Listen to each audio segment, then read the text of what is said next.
Η ιστοσελίδα Natural News ανέβασε στο Twitter ένα απόσπασμα από τη δανή βουλεύτρια Είναι, που καθιστά σαφές τι θέλουν να κάνουν με την ψυχή των ανθρώπων.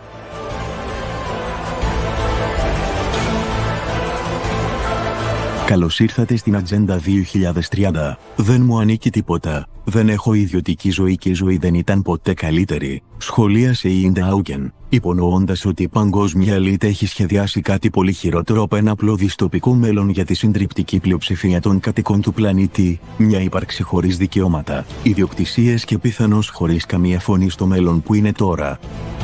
Welcome to the year 2030. Welcome to my city, or should I say, our city.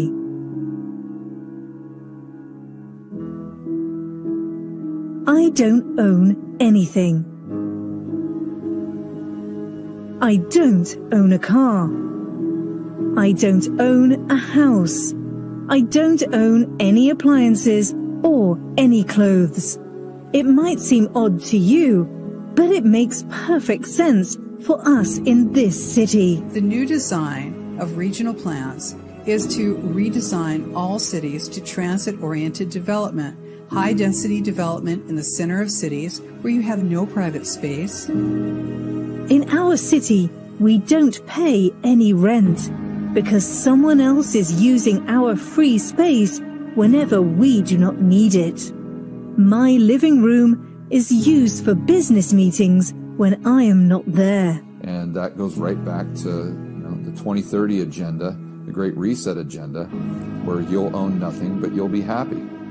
Well, if I own nothing, who owns everything? Shopping? I can't really remember what that is. For most of us, it has been turned into choosing things to use. Sometimes I find this fun, and sometimes I just want the algorithm to do it for me.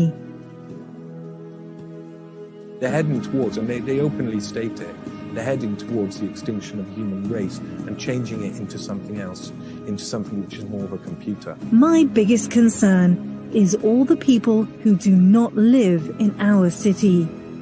Those we lost on the way. Those who decided that it became too much, all this technology. Those who felt obsolete and useless when robots and AI took over big parts of our jobs. Those who got upset with the political system and turned against it. They live different kinds of lives outside of the city. Some have formed little self-supplying communities. Others just stayed in the empty and abandoned houses in small 19th century villages. Their future is one where the sky's dark, the seas are brown, and you're arrested for things you haven't even done yet. Even in the World Economic Forum's own articles, they talk about by that year, they hope to be able to surveil people's thoughts and even their dreams. Once in a while, I get annoyed about the fact that I have no real privacy. Nowhere I can go and not be registered. I know that somewhere everything I do, think and dream of is recorded. I just hope that nobody will use it against me. All in all, it is a good life, much better than the path we were on. What I see is the gradual outsourcing of human reproduction to technology. What does that mean, the full outsourcing of human reproduction in all its stages to technology? Well, it means that you have full control of the numbers and full control over the type of human being that is going to come out. If you want to see the kind of world we're moving forward, it's this world. And to just give a glimpse of it, it's a world which is fully automatized, where everything is measured, where emotions are replaced by numbers, rankings, indicators, where we live as units.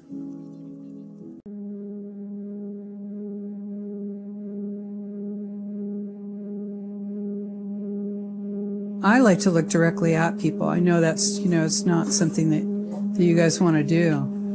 How are you feeling? Yeah, I think it's really important. People need to be looked at. They're making eye contact with me, even though they're not here. But I am with the people.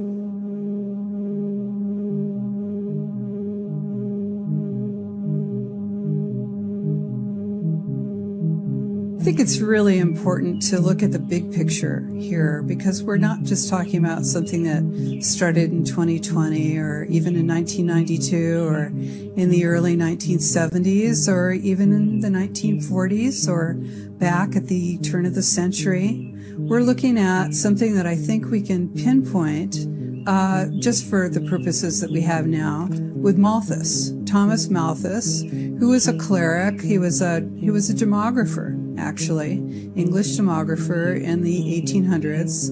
And he's the one who decided that, well, there's just too much people using up too much stuff. The power of population is so superior to the power of the earth to produce subsistence for man that premature death must in some shape or other visit the human race. The germs of existence contained in this spot of earth, with ample food and ample room to expand in, would fill millions of worlds in the course of a few thousand years. In order to establish that this is not a conspiracy theory, that in fact what we're talking about is a conspiracy fact, we need to take a look at the greater picture, the larger overall historical picture for United Nations Agenda 21 Sustainable Development. Distinguished delegates have said that this is an historical moment.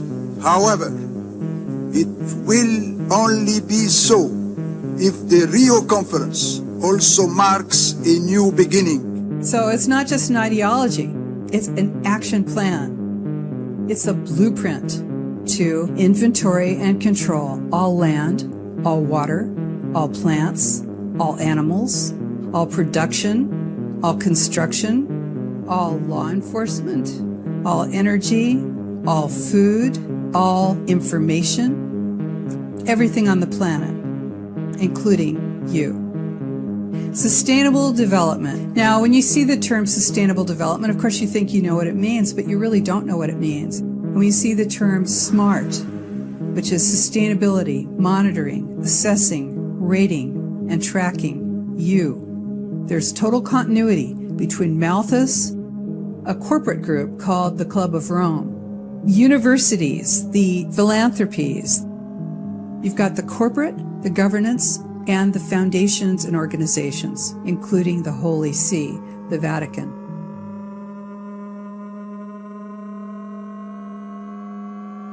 And their whole goal, and you're going to see this with the World Economic Forum, their whole goal is that same old dusty goal to control the population, to limit the population, to save the planet. Opportunity to sit down and interview a member of the Dutch Parliament, Mr. Thierry Baudet. Thierry is a bit of a unique member of Parliament, though, given the fact that the political party he founded is one of the only, if not the only party in Europe which explicitly opposes the United Nations Agenda 2030. Right, so the Agenda 2030 is basically a set of principles that have been drawn up and agreed upon by the United Nations, and the content of that Agenda 2030 is 17 Sustainable Development Goals. They have been made explicit, SDGs, 17 Sustainable Development Goals, which taken together, things like no hunger, like clean drinking water, like education for everyone. But if you think about them through what they mean in practice, what you arrive at is a global, bureaucratic, quasi-socialist government. We're on a road to totalitarianism. It's global totalitarianism, and it always masquerades with these beautiful, equal, and inclusive, and so on slogans. The globalists have managed to take over national parliaments and national governments. In my mind, there really isn't any excuse for the thing they've been doing, other than that they're following a script where they are thinking as globalists. They're thinking already from the perspective of a global, bureaucratic, quasi-totalitarian system of governing, system of rule. And also they realize their targets of mass immigration and internationalization. You're going to live with people from all over the place, right? There's not going to be a Dutchman anymore. Every Western country is going through the same phases of revolution, where systematically, slowly but surely, our sovereignty is being dismantled. Our national cultures and identities are being diluted through mass immigration.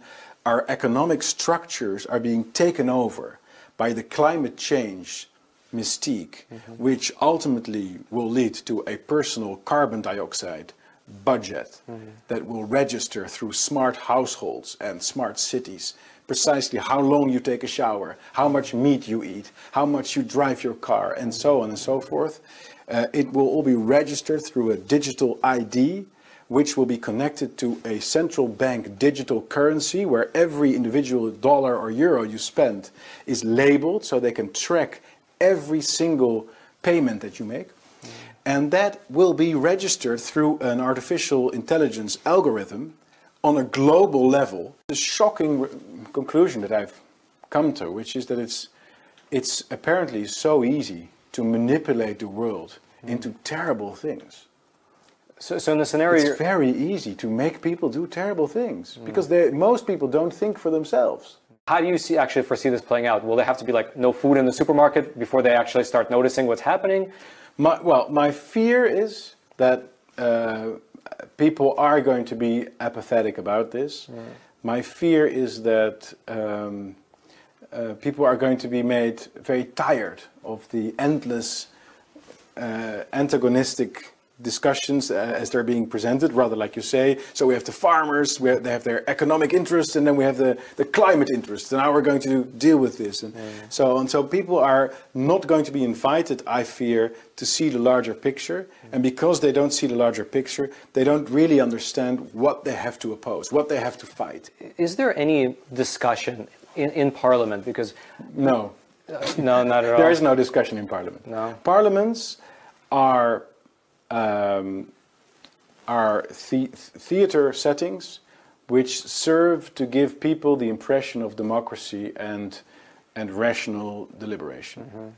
There is absolutely no intelligent exchange of arguments in Parliament. Parliament really is a show. It's a show institution.